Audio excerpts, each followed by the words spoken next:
All right, what's going on, everybody? Joe Buscaglia, Matt Bove. We are here. The Patriots just topped the Bills 24-17. Joe, you said the Patriots were going to win. A lot of people thought this game was going to be close, as did you. Ultimately, what did you think the biggest difference was?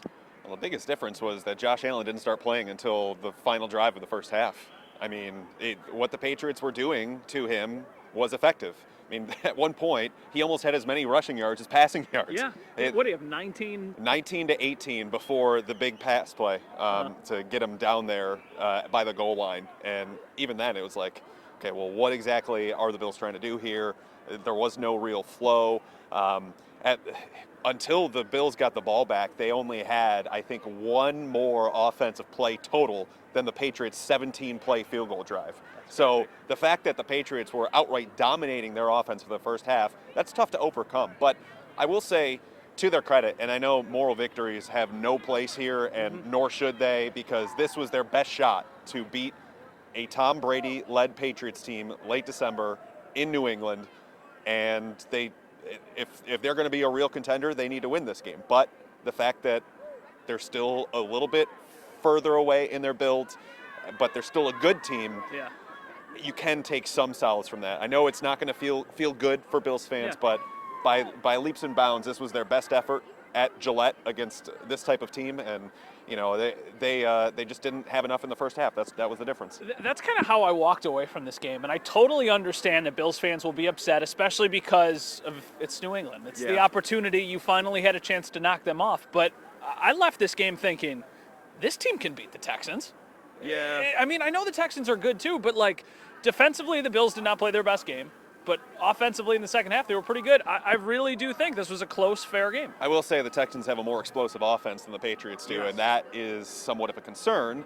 But their defense is not nearly as accomplished as what the Patriots are. I think if I had to criticize a few areas, it was that, you know, late in the game, Allen got them down to right where they needed to go.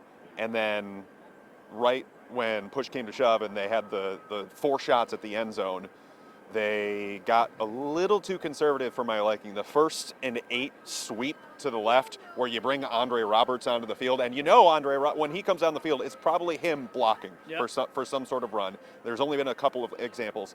Didn't really like that. He stayed on through the rest of it. But when you have that many shots, and you know New England has gone 0 blitz at you in those type of situations before, you have to expect it on that 4th down situation. They had a timeout left. Why not use it in that situation if you're seeing them tempting fate at the line of scrimmage? I mean, those are the areas that you should have learned from by now. Baltimore did it. New England did it. Heck, Cleveland did it. I mean, those are areas where you need to evolve as an offense. And even though Josh Allen and the Bills have done a nice job of that throughout the season, it still just wasn't enough. And I think that leads us to the broader point of what they are right now, which is a playoff team, a good team, a team that can hang with Super Bowl contenders, which they have done. They just can't beat them. 2 of the last 3 weeks. They're not there yet. Yeah. And that's on them to continue to evolve in the offseason, draft to positions that they need, i.e. a pass rusher, maybe another cornerback, maybe another wide receiver, because I don't know how you can get by with Isaiah McKenzie as a receiver. But that said, they need to get better in the offseason. And while it's been a fun ride for them, you know, I think they're top of the mountain of what they can do is win a playoff game. And then, you know, I just don't know that this team can beat one of these contenders in the playoffs in the divisional round. So basically what we're thinking is they're probably going to go to Houston. Kansas City would kind of need to lose out, and there's not really a scenario where that happens.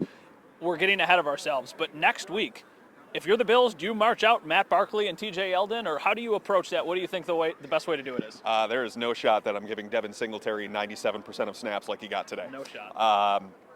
I would expect Matt Barkley to get the start. I would expect Singletary to probably be down for the game. I would expect John Brown probably not to dress. Duke Williams truthers rejoice because he's probably going to get some time out there. McKenzie, Foster.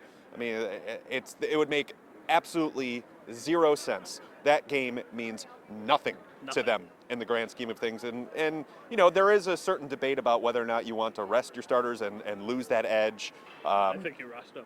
Yes, you rest them. You don't risk the injury, and you figure out. And it's a great week to evaluate some of the young talent that you've been trying to cultivate on the back end of your roster throughout the year. So we're in for a Matt Barkley game, ladies and gentlemen. Let's go. Joe Buscaglia. You can read all of his work on The Athletic. Also, thank you for your help with the pregame and the postgame show. Happy holidays, everybody. The next time you hear from us, the Bills' regular season will be over, but don't worry. That's just the appetizer because the playoffs are coming. For Joe, I'm Matt. Happy holidays.